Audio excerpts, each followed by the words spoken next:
कहानी की शुरुआत में एक अनजान समुद्री इलाके में कुछ मछुआरे अपनी पारंपरिक नावों पर निकलते हैं। वे धीरे धीरे गहरे पानी की तरफ बढ़ते हैं। एक मछुआरा अपने साथियों से अलग होकर अपने पुराने स्पॉट पर पहुंचता है। वो जोर से जाल समंदर में फेंकता है। जाल धीरे धीरे नीचे डूबता है। काफी देर इंतजार के बाद वो जाल खींचने लगता है, लेकिन जाल इतना भारी लगता है कि जैसे कोई बहुत बड़ा माल पकड़ा हो। खुशी में वो और जोर लगाता है, लेकिन अचानक कुछ उसे इतनी जोर से खींचता है कि वो खुद पानी में खिंच जाता है। जाल हाथ से छूटकर नीचे गिर जाता है। वो किसी तरह सतह पर आता है, गहरी सांस लेता है और फिर डुबकी लगाकर नीचे जाता है। वो जाल को काटने की कोशिश करता है, लेकिन तभी उसे आसपास की मछलियां अजीब लगती हैं। उनकी हरकतें सामान्य नहीं हैं, जैसे कोई डरावना राज छुपा हो। इसी समंदर के दूसरे हिस्से में एक समुद्री वैज्ञानिक चार्ली वॉगनर या वैगनर को पता चलता है कि उनका अंडर वाटर रोवर से संपर्क टूट गया है। वो उस जगह पर जाता है जहाँ फ्लोटिंग बुए है। डाइविंग सूट पहनकर वो नीचे उतरता है। वहाँ उसे रोवर एक फंसे हुए जाल में फंसा मिलता है। वो जाल खोलने की कोशिश करता है, लेकिन अचानक उसे लगता है कि अंधेरे पानी में कोई उसे घूर रहा है। ठंडी सिहरन पूरे शरीर में फैल जाती है। वो घबराकर पूरी ताकत से जाल खींचता है। रोवर को पकड़कर तेजी से ऊपर आता है। रोवर को बुए से बांधकर वो अपनी बोट की तरफ भागता है। वो अजीब सी डरावनी फीलिंग अभी भी बनी हुई है। जैसे ही वो बोट पर पहुंचता है,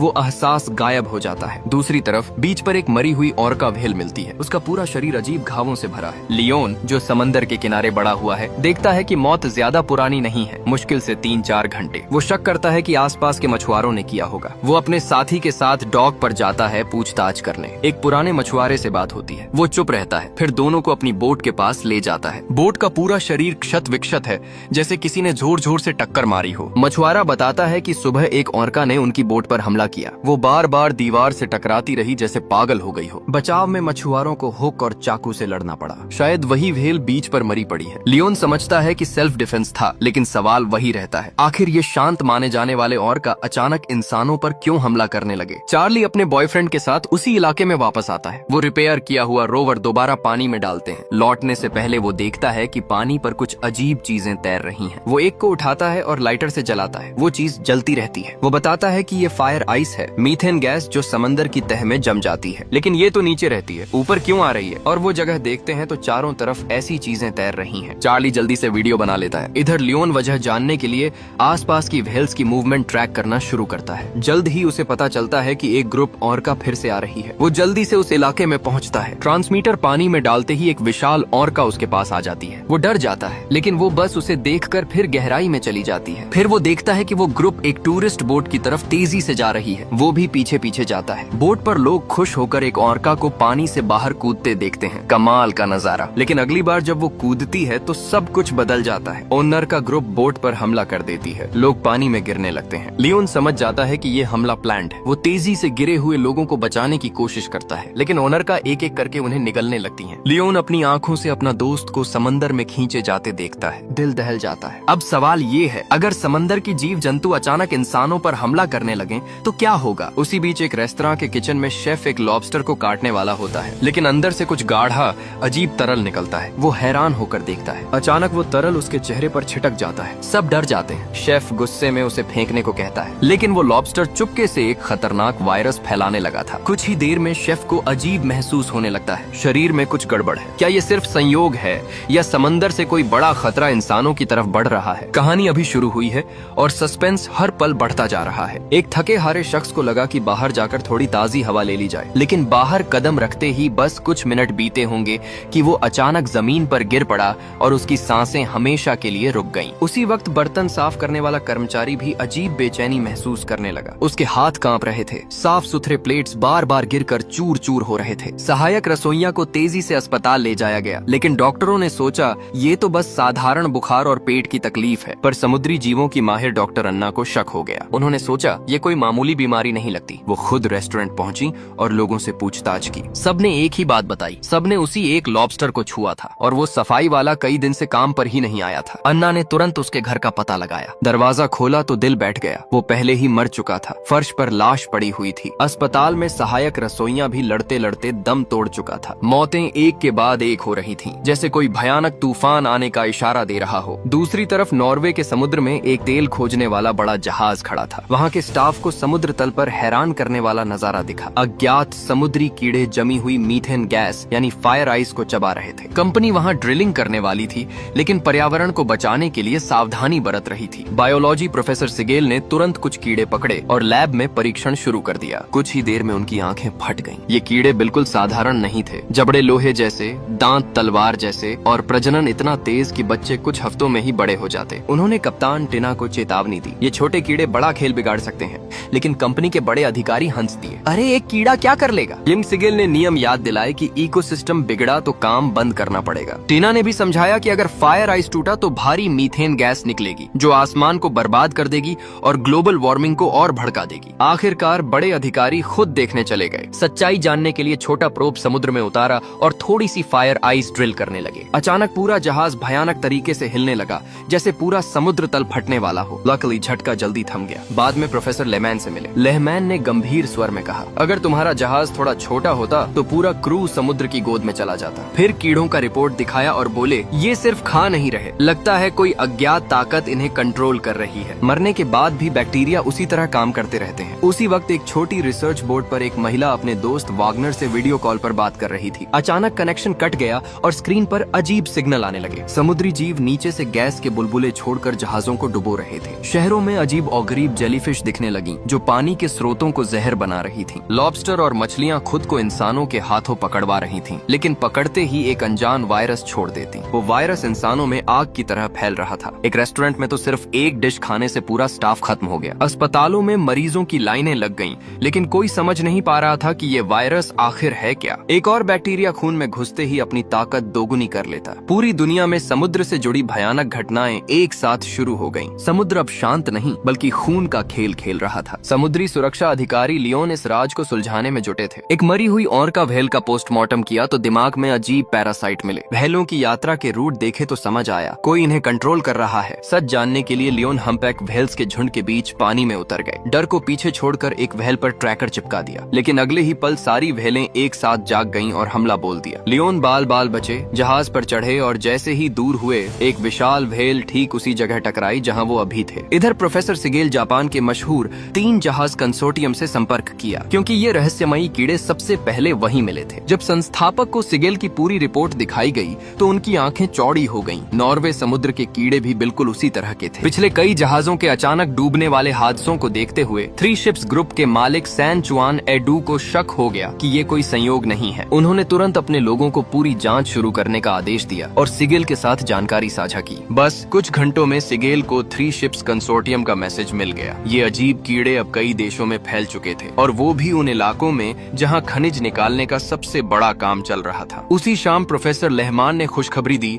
कि उनके पानी के नीचे वाले रोबोट ने वो गायब प्रोब शिप ढूंढ ली है। उसमें जो लड़की लापता थी वो वैगनर की बहुत करीबी दोस्त थी। जैसे ही रोबोट की लाइव तस्वीरें सारे वैज्ञानिकों को दिखाई गईं, सबकी सांसें थम गईं। डूबे जहाज के आसपास विशालकाय व्हेल्स तैर रही थीं। सभी मरे हुए साथियों को श्रद्धांजलि दे रहे थे। तभी अचानक एक भयानक नजारा सामने आ गया। वो विशाल व्हेल्स जैसे किसी जादू के बुलावे पर एक चमकते हुए रोशनी के पर्दे के पास पहुंच गईं। मानो उस रोशनी के पीछे कोई बेहद शक्तिशाली प्राणी छिपा हो जो उन्हें बुला रहा हो। इधर समुद्र किनारे एक जोड़ी प्रेमी प्रेमिका घूम रही थी। रोमांस के चरम पर पहुंचे ही थे कि अचानक एक क्रिस्टल केकड़ा लड़की की टांग पर चढ़ गया। लड़की बुरी तरह चौंक गई। लड़का उसे समझाने लगा कि डरने की कोई बात नहीं, लेकिन लड़की की नजर दूसरी तरफ चली गई और उसका चेहरा सफेद पड़ गया। देखा तो क्या, हजारों लाखों क्रिस्टल केकड़े एक साथ लहर की तरह बढ़ते आ रहे थे। दोनों घबरा गए, भागे, कार के पास पहुंचे और आखिरी पल में बाल बाल बचते हुए कार लेकर निकल भागे। गांव वाले हैरान परेशान उन्हें देख रहे थे, लेकिन जैसे ही वो गांव से थोड़ा दूर गए,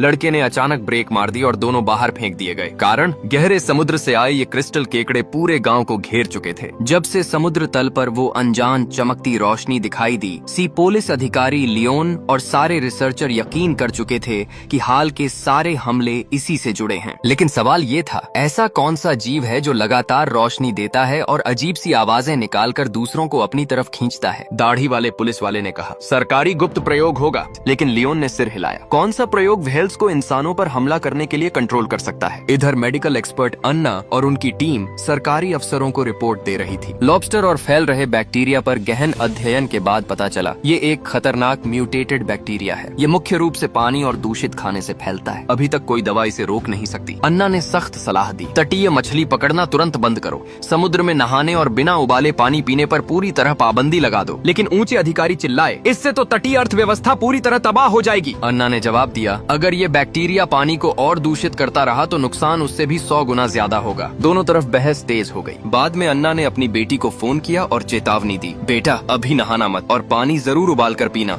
उसी वक्त नॉर्वे सागर में रिसर्च शिप पर सिगेल और टीम पानी के नीचे प्रोब से ओनियल गैस पाइपलाइन चेक कर रही थी। देखें तो कहीं अज्ञात आइस वर्म्स ने तो नहीं तोड़ दिया। लेकिन प्रोब जब निशान वाली जगह पहुंचा तो सब हैरान रह गए। वहाँ कोई पाइपलाइन थी ही नहीं। समुद्र तल बुरी तरह उधेड़ दिया गया था। सिगेल ने जिम्मेदार टीना को बाहर बुलाया और कहा, जापान की 3 शिप्स कंपनी समुद्र तल खनन के उपकरण बनाती है। डच सरकार ने ढेर सारे मंगवाए हैं। कानून कहता है समुद्र की प्रकृति मत बिगाड़ो, फिर भी ये लोग पाइपलाइन का बहाना बनाकर खुलेआम खनन कर रहे हैं। सिगेल को लगा टीना भी झूठ बोल रहा है, लेकिन टीना ने कसम खाई, मुझे सच नहीं पता, मैं तो सिर्फ डच सरकार का आदेश मान रहा था। सिगेल प्रोफेसर रहमान के पास गए और बोले, सर ये सरकारी खेल मीडिया को बताते हैं। लेकिन प्रोफेसर ने रोका, लाइसेंस में खनन टेस्ट लिखा है, सबूत नहीं है। अगर तुमने खुलासा किया तो टीना सबसे पहले जेल जाएगा। ये दूसरी तरफ बायोलॉजिस्ट म्यूटेटेड जीवों पर रिसर्च कर रहे थे। पता चला ये पहले देश में नहीं मिले, 4 और देशों के बंदरगाहों में भी पाए गए। सबसे पहले जापान में जीन एकदम मैच कर रहे थे। पहले ऑर्का के ब्रेन स्टेम में मिली सफेद चीज से तुलना की तो संक्रमण बिल्कुल वही था। एक्सपर्ट्स बोले ये संक्रमण शायद इन जीवों में शुरू नहीं हुआ, नए सैंपल हवा में आते ही घुल जाते हैं, वरना और टेस्ट कर सकते थे। लियोन को जैसे कुछ सूझ गया। उसी रात वो चुपके से 3 शिप्स कंसोर्टियम के समुद्री रिसर्च लैब में घुस गया। उसकी जांच से पता चला था